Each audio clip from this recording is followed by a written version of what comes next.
सकंदर साहब, गालिब महमूद सत्ती साहब, नसीब खान सत्ती साहब, हाजी गुलजार सत्ती साहब, अदालत सत्ती साहब, मुस्तफा सत्ती साहब, सलीम सत्ती साहब, जहीर सत्ती बिल्लू,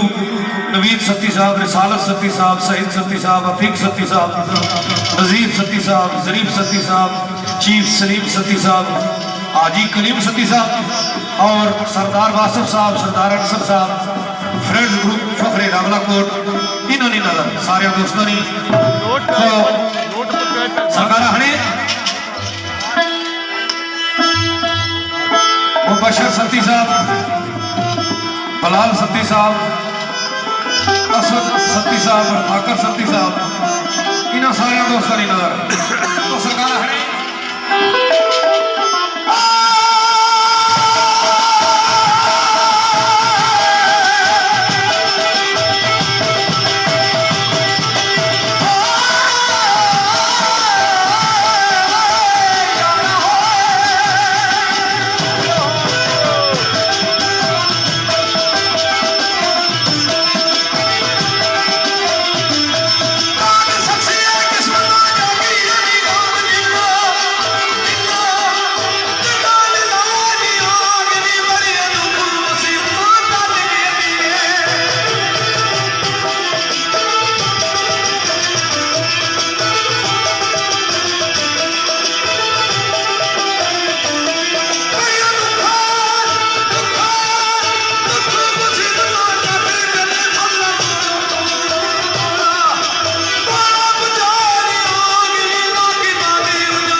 माफ कर